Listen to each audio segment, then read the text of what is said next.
Dean and Tyler Listle are registered investment advisor representatives. Investment advisory services offered through Brokers International Financial Services, LLC, member SIPC. Brokers International Financial Services, LLC, and Secure Retirement Solutions, LLC are not affiliated companies. It's time for Secure Retirement Solutions with your hosts, Dean and Tyler Listle, fully licensed retirement specialists from Secure Retirement Solutions in Green Bay. Now, here are your hosts, Dean and Tyler. Good morning, and thank you for joining us today. Tyler and I will discuss topics that affect your retirement, such as investments, income planning, Social Security, and much more. How are you this morning, Tyler? Good morning, Dean. I'm doing well. How about yourself? Good. We've got a good show today. We're going to talk about navigating the different types of retirement plans. People, while they're working, they have plans that are put in place by their employer. They really don't know a lot about them. We're going to be talking about the different plans and some options for rolling over those plans, and we're going to talk about whether it's good to roll them over or not. But we're going to be talking about 401ks and 403bs and 457s, a lot of numbers, and IRAs and Roth IRAs and so on. So Tyler, to get things started, let's talk about the most common plan that people are familiar with. That's a 401k. Yeah, Dean, and before I jump right into that, as you had mentioned, there's many different plans out there that can be extremely overwhelming for many people. We see they say, I hear of it all the time, 401k, IRA, pre-tax, after-tax. How do I all understand it? And we hope to break it down for our listeners today. And before we jump right in, one important thing that I wanted to point out that it's important to understand is that your 401k, 403b, IRA, Roth IRA, those are not actual investments, but those are simply tax classifications. And the investments are then held within these accounts. And we see it, or we actually hear it from time to time where someone will come in and they'll say, my Roth IRA isn't doing any good, so I don't want to start another, or I don't want to transfer it into a different Roth IRA because it's not performing as well. Can I move it into my 401k? Well, actually, it's not your Roth IRA itself. It's the investments within your 401k or within your Roth IRA. So just one note when we go through this is that it's important to understand is that you have your 401k, 403b, IRA, Roth IRA, and then within those are the actual investments that dictate and determine the performance of the accounts, the stocks, bonds, mutual funds, annuities, whatever it may be. That's right. You bring up a good point, Tyler. It's nothing more than a tax classification is really what it is.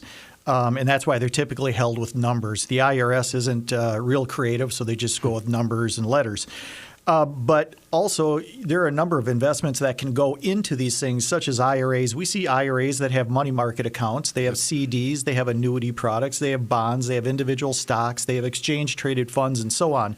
So it's the investment within the tax classification, which is a 403b, a 401k, Roth, and IRA, and so on. Exactly. And then with that said, Dean, now we'll go, like you said earlier, right into the 401ks. And 401ks are probably the most common retirement plan that we see with a lot of clients and people that come into our office. A lot of them have a 401k. And with a 401k, you have it through your employer. And you can contribute up to $18,000 in 2017 or up to $24,000 if you're age 50 or older. So for many different retirement accounts, the IRS has a catch-up provision where you can contribute a little more if you're 50 or older. And it's important to note that the money that goes into the 401k is pre-tax money, meaning that it hasn't been taxed yet. And it grows tax-deferred and is untaxable at ordinary income when the money is withdrawn. So what that means is that you put the money in, it goes straight from your payroll into your 401k, and you never pay taxes on it when it goes in, and it grows without having to pay taxes on it until when you start to withdraw. Then it is taxable at that point at your ordinary income rate when the money is taken out and withdrawn. And it's actually something that many people don't know is that it's taxable when you withdraw it. They think, okay, well, it's a retirement account. Why am I getting taxed? Well, it never had been taxed when you put the money in, so the IRS then gets you on the way out. You have to pay taxes on the way out. And then the other thing, an important point with 401ks, a big thing that we stress to a lot of our clients is the 401k match. Now, 401k matches are often offered by employers, and we recommend that that's the very first place that you want to contribute when you're starting to save for retirement. And we call it you want to maximize the match, is what we say. Meaning there might be an employer that matches up to the first 2% of your salary that you contribute, or 4, 5, 6, 7, 8%. We highly recommend trying to contribute at least up to the match, because that's free money. And I have a statistic here where 25% of employees who have 401ks don't contribute to the match, and that leads to $24 billion, with a B, billion, in annual missed employee 401k matches, meaning that's $24 billion out there in free money that employers could be giving you, the employee, the consumer, in your pocket, in your retirement account, that employees just aren't taking advantage of, and whether that's them just simply not knowing or not having the funds to do it, or just, being careless and not saving for retirement. So that's something to watch out for. Okay, and a couple other things here. 401k is typically the very first opportunity people have to start generating wealth for their retirement. We tend to think it's probably the best opportunity if your employer offers you one, because you have the ability to put more money into your 401k than you do into an IRA. You also have, as Tyler said, it's tax deferred while it's growing. You're not paying any taxes on it. And it comes out of your payroll pre-tax, so you haven't paid money on the contribution that goes in. So we advocate, especially with younger investors, get involved with your 401k. Put as much in there as you possibly can. Make it hurt a little bit.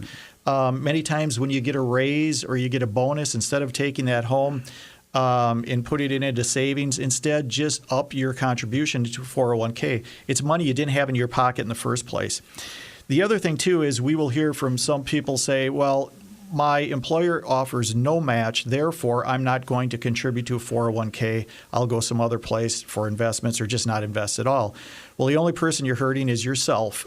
Even if your employer doesn't give you any type of match, remember it's pre-tax dollars. You're putting this into an investment, your 401k, before you're ever taxed on that money. So it's a great opportunity whether you have a match or not. Of course, you'd love to see a match. If you don't have it, still get involved.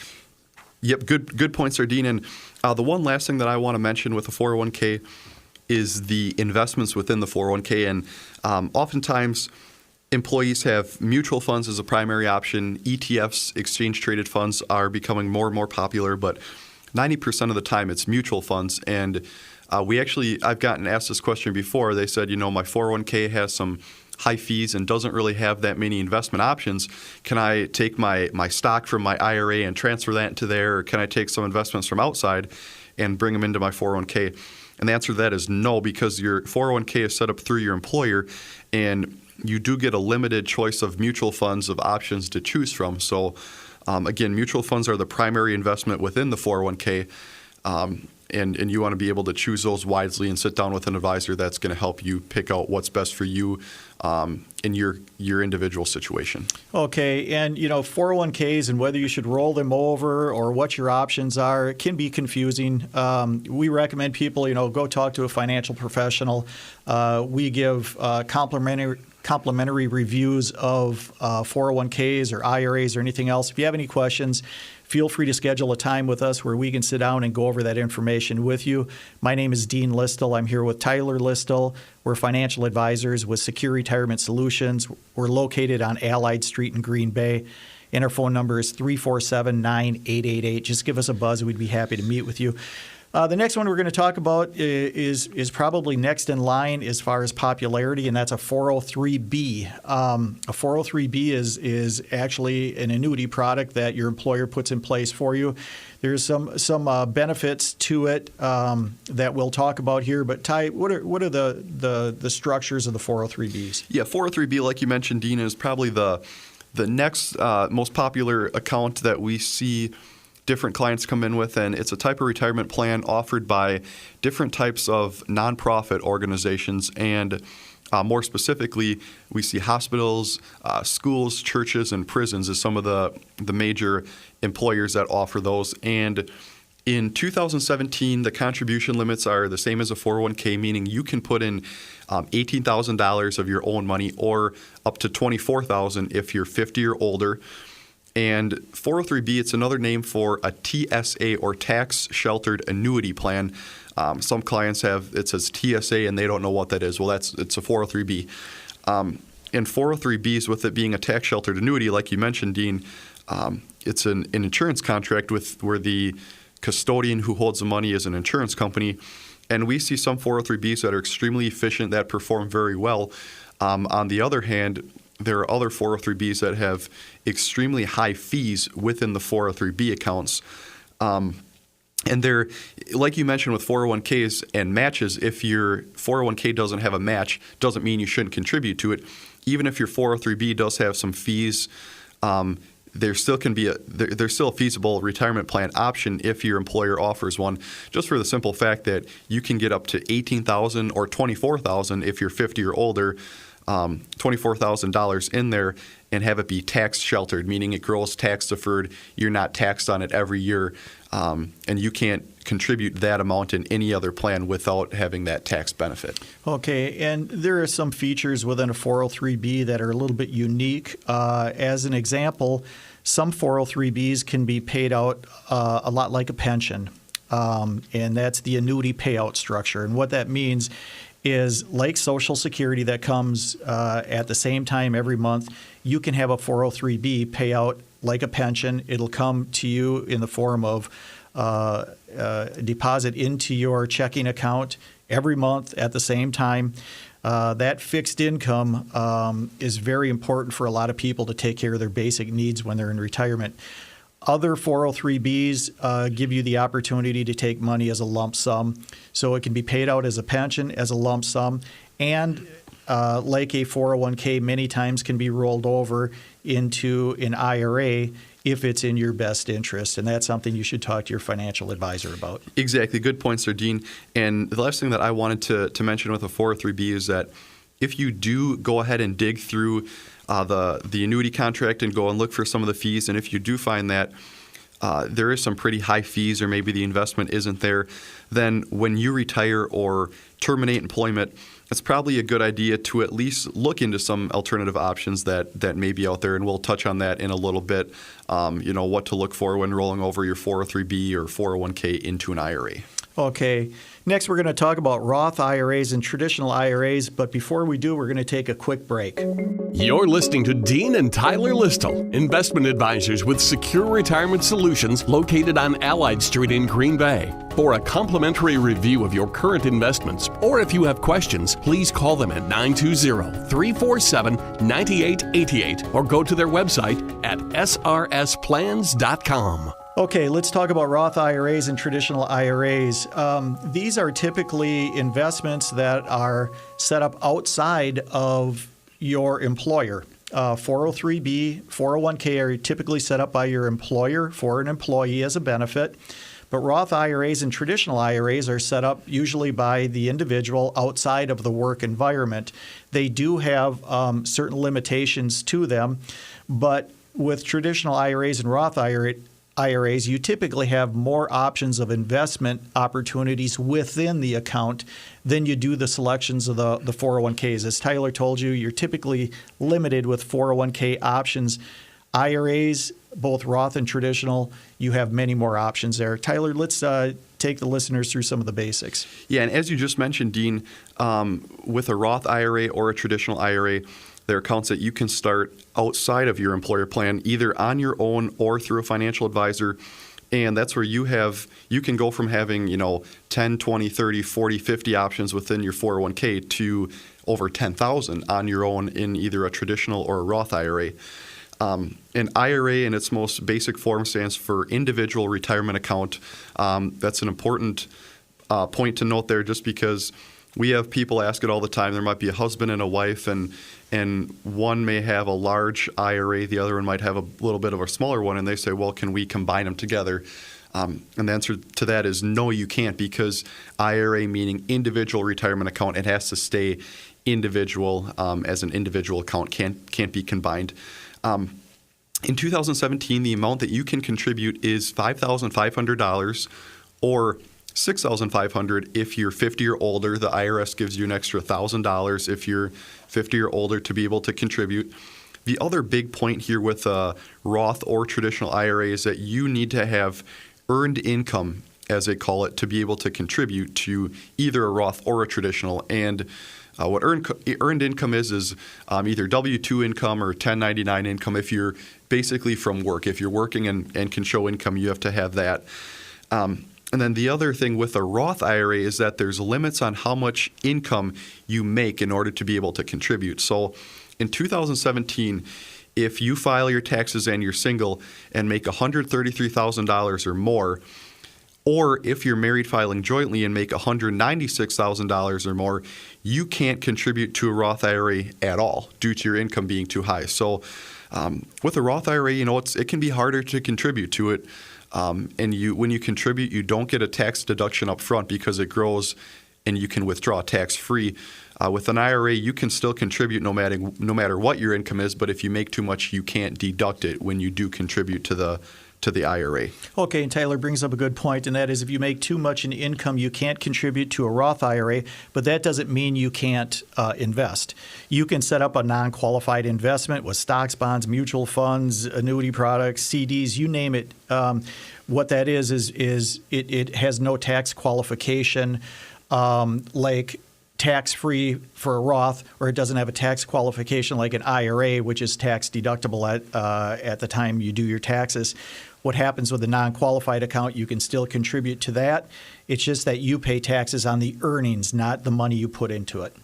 We highly encourage Roth IRA accounts for anyone that can contribute with that earned income, and especially if you're younger. And we encourage those for really three main reasons. And number one is that it's a tax-free account, meaning that if you're at least 59 and a half years old and you've held the account for 5 years or longer, then you can withdraw any money that you put into the account plus the investment earnings tax-free, which makes it extremely beneficial for younger folks who have time on their side and who can take advantage of that compounding tax-free interest over time. So that's the number one reason that it grows tax-free. The number two reason that we highly encourage a Roth IRA is that there's no age limits for a Roth IRA, meaning that you can contribute to a Roth IRA at any age throughout retirement as long as you have that earned income. Whereas with a traditional IRA, you can't contribute the year that you turn 70 and a half or older, and you actually have to start taking money out of the account, which leads me to the next reason that we like Roth IRA retirement accounts. So tax-free, no age limit, and then the third is no RMDs. So with a Roth IRA, you don't have to take RMDs, but at 70 and a half years old, you need to start taking RMDs from your traditional IRA. And we talk about RMDs. We've talked about them in the past on this show, but what that means is required minimum distribution, meaning if you have a 401k or an IRA, regardless, you have to start taking money out. The IRS requires that at 70 and a half years old. And when you do that, you can't control your tax liability as well this way because you need to take the money even if you don't want to, or else there's a 50% penalty by the IRS on what you should have taken. And we see it all the time. There's a client that may come in and they say, I have some money in a traditional IRA and I'm getting by just fine on Social Security and a pension. I don't want to take that money. I want to leave it, for the kids down the line. Well, you have to, or else you're going to have to pay that penalty to the IRS, and we don't want to do that. But we can actually try and plan for that ahead of time if we can kind of diversify tax-wise and have a Roth IRA, a traditional IRA, different types of accounts, or do a Roth conversion. You want to plan ahead of time so you can control your tax liability better by the time you are 70 and a half years old. Okay, and a couple things. Tyler said that a Roth IRA needs to be in place for 5 years in order to be tax-free.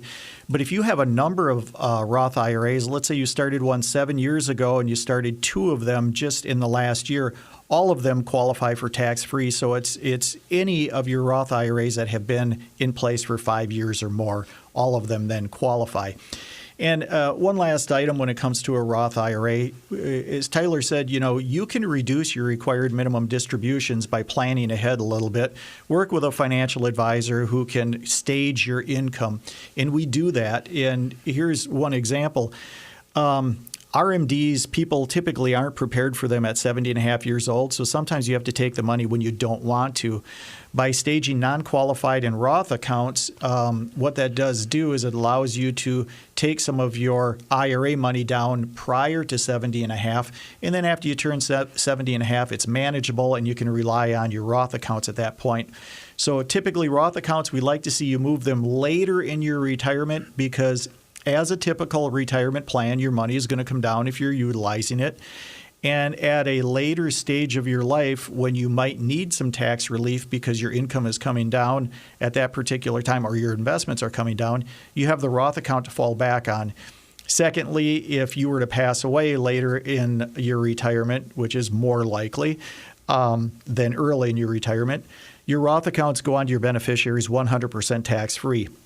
One time we typically do like to move a Roth account to the beginning of your retirement is if you have to show a reduced income in order to get your health insurance premiums down.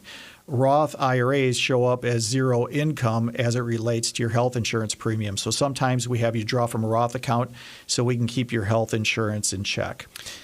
Yep, and Dean, one final thing that I wanted to mention with a Roth IRA would be there's clients that may be in their late 30s, early 40s, and they might have small traditional IRAs lingering out there. That might be a great time to do a Roth conversion and convert those into an IRA, pay the taxes now, but yet convert it to a Roth so you can still have it grow tax-free over the rest of your 20, 30, 40 years even, and then finally start withdrawing from it tax-free. Okay, and folks, if you have any questions about this, you can give us a call. We'd be more than happy to sit down and go through a complimentary review, look at your situation, see how you should stage your money, the investments you should be looking at. My name is Dean Listle. I'm here with Tyler Listle. We're with Secure Retirement Solutions. Our phone number is 920-347-9888. Okay, now we're going to talk about when should you roll over your 401ks or 403bs. It seems to be you hear that buzzword a lot, roll over your 401k. Is it in your best interest or not? Sometimes it's not. Sometimes it is. So we're going to talk about some of the basics when you should look at rolling it over and some of the basics when you shouldn't. Tyler, let's get started with some of the reasons for rolling over a 401k or 403b. Yep, and Dean, first you typically have two options when you retire. You can either leave the funds in your former employer's plan if they allow it. Some don't, some do. Or you can roll over the funds from your former employer's plan into an IRA. Or there's a third option. You can cash the whole thing out and pay a hefty tax bill, which isn't advised, so we're not even going to discuss that. But reasons to roll over your 401k, your 403b, 457 plan to an IRA, number one is simplicity. Especially as you get older, you could have all these accounts out there, a 401k, maybe two or three different IRAs.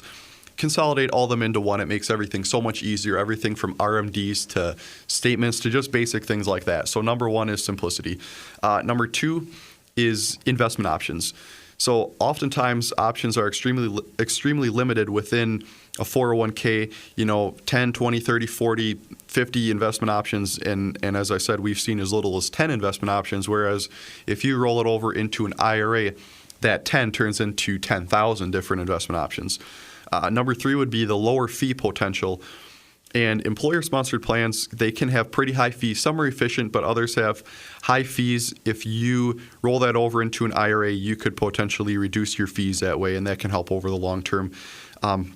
You can also, another reason to roll it over would be to clearly indicate beneficiaries. And what I mean by that is that employer-sponsored plans, they don't usually have as many options for non-spouse beneficiaries when it comes to receiving the money. Meaning, if you were single and you passed away and had your money in a 401k, you can't and you want it to go to your kids, you can't clearly indicate that as well, and they might not have as many options in terms of, how to take it in the most tax-efficient way. And the fifth and final option that we have here to roll it over would be to actively manage your investment and your retirement account. And Dean, I'm going to let you explain that a little more. But before I do, I just want to mention, too, that rollovers are non-taxable. If we have it be rolled over from your 401k to your IRA, that's a common question. Will I pay taxes? Nope, you won't. It's a non-taxable event if it's done correctly. So I will have you discuss, though, why actively managed accounts are important when rolling it over from a 401k to an IRA. Okay, and some people, when they retire, first of all, you understand there's no more payroll. Okay, so your money that you've accumulated in the 401k needs to stand on its own 2 feet. It needs to last your lifetime. So at this point, many people find it advantageous to work with an advisor who will actively then manage that account. And we do a lot of actively managed accounts. They're risk managed accounts, which is relatively new. Risk managed accounts, first of all, you're in the market, so understand you can still lose money, but what you do is risk manage against catastrophic downturns like we had in 2008. So with a risk-managed account, you have the ability to invest everything in the market because it is still in the market, stocks, bonds, mutual funds, exchange-traded funds, whatever is best suited for you. But if the market starts to show some volatility, you have the ability to sell some of those positions within the IRA, which is non-taxable, and build up cash. And it's important to build up some cash while the market is strong or relatively strong. So if the market does correct and go down, you are able then to take the money that you've accumulated and turned into cash when the market was relatively strong and buy investments again down low to get you out of the bottom of that trough. So that's how you can risk manage. Remember, with a 401k, it's relatively passive. You're busy working. In 2008, people were hurt quite severely who held 401ks and were working at that time, because you're not sitting behind a computer. You shouldn't have been sitting behind the computer manipulating your 401k. You're busy working for your employer. So at the time of retirement, actively managed or risk-managed investment portfolios are a great option to look at to potentially roll your money into. Good points there, Dean. So again, reasons to roll over: simplicity, more investment options, lower fee potential. You can clearly indicate beneficiaries, and you can have it be actively managed, just to name a few. Lastly here, there are a couple of reasons not to roll over your IRA. First one being if you are retiring early, meaning if you retire from your current employer and are 55 or older, you can withdraw funds from your 401k without incurring an early withdrawal penalty, whereas the IRS imposes a 10% early withdrawal penalty till age 59 and a half on an IRA. So that's an important point there. Okay, Tyler, and you do bring up an important point that I think we need to stress a little bit more, and that is if you talk to an advisor and let's say you're 56 years old, you lost your job, but you have to rely on some income. You can't start taking Social Security till you're 62. You can't touch your IRAs until you're 59 and a half without getting a penalty. And you talk to an advisor and ask whether you should roll out your 401k into an IRA, and if they say yes, they're probably not looking out for your best interest because, again, this is your only opportunity to pull from that 401k between the ages of 55 and 59 and a half if it is still in the 401k. So make sure you're very clear in your discussions with a financial advisor that you will need those funds. They need to stay in the 401k if you're going to have to withdraw. Yeah, good point there, Dean. And last reason then not to roll over your 401k or 403b to an IRA is if you're working later on in life. Meaning if you continue to work well into your 70s, you can still contribute to your 401k and you don't have to take RMDs, your required minimum distribution, if you're still working for that employer that has your 401k there.